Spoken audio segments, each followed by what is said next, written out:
नदी कोणत्याही पुरुषाला नदी बांधलेला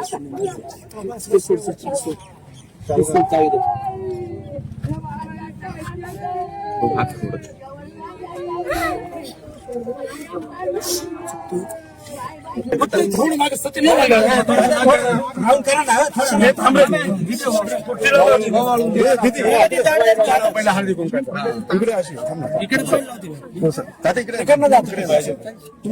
इकडे पुढे आता पुढे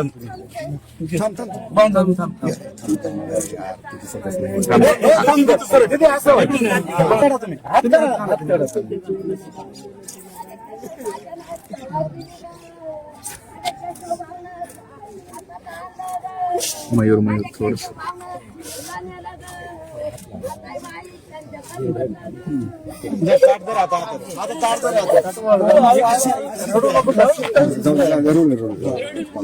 तिकडे बघ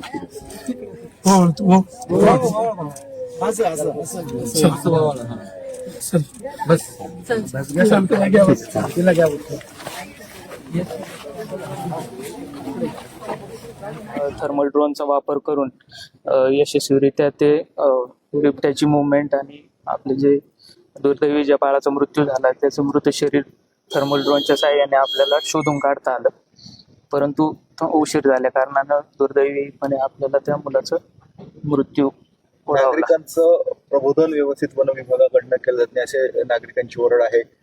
यांचा जरी अनुभव वेगळा असला तरी असंख्य नागरिकांचे आम्हाला पण फोन येतात की वारंवार आम्ही सांगते वन विभागाला कोणी फिरकत नाही, पिंजरे लावत नाही. सातत्याने जिथून तक्रारी आपल्याला प्राप्त होतात त्या ठिकाणी तात्काळ आपली टीम पोहोचते आणि त्या ठिकाणी नागरिकांनी काय काय काळजी घ्यायला हवी.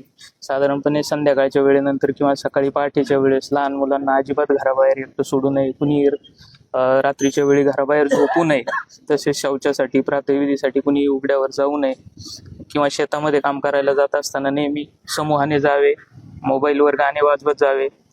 तसेच कुठं मॉर्निंग वॉक वगैरे यासाठी जाताना सुद्धा समूहाने गेलं, काही आवाज करत गेलं तर बिबट्याला त्याची चाहूल लागते आणि तो अशा वेळेस माणसांपासून दूर जातो. फक्त समस्या एवढी होते की त्याच्या म्हणजे आपल्या गुडघ्याच्या उंचीपेक्षा कमी असं काही सावध म्हणजे त्याला कुत्रा बकरी असल्यासारखं भासतं, त्यामुळे लहान मुलांच्या बाबतीत अशी घटना घडते, पण माणसांवर कधी बिबट्या हल्ला करत नाही. सध्या अतिशय दुर्दैवी घटना आहे. मागच्या काही दिवसांपासून अशा पद्धतीने हल्ले होत आहेत. स्थानिक म्हणून काय मागणी असेल?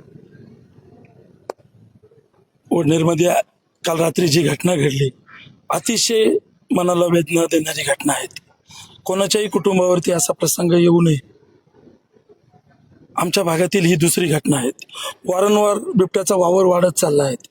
वन विभाग वारंवार पिंजरे जरी लावत असेल तर बिबट्या पकडल्यानंतर ते खूप झालं तर वाडीवरे विल्लोळी या ठिकाणी सोडले जातात आणि त्या कमी अंतरावर ते पुन्हा येतात, तर ते या ठिकाणी पुन्हा आले नाही पाहिजे.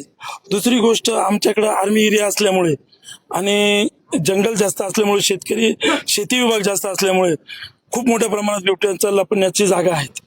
नदी असल्यामुळे पिण्याच्या पाण्याची सोय होते. आमच्या सर्व नागरिकांची एकच मागणी आहे की वन विभागाने सर्चिंग ऑपरेशन केलं पाहिजे. जर तुम्ही सर्चिंग केलं तरच बिबटे सापडले जातील.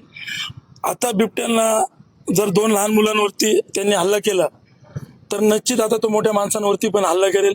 वारंवार आम्ही वन विभागाच्या संपर्कात असतो. कुठेही बिबट्या दिसला की आम्ही त्यांच्याकडे पिंजऱ्याची मागणी करतो. वन विभागही सहकार्य करतं, पिंजराही लावतं, पण त्याच्यापेक्षा जर सर्चिंग ऑपरेशन केलं तरच याचा काहीतरी बंदोबस्त होऊ शकतो. नाही तर कालांतराने आमच्या शेतकऱ्यांना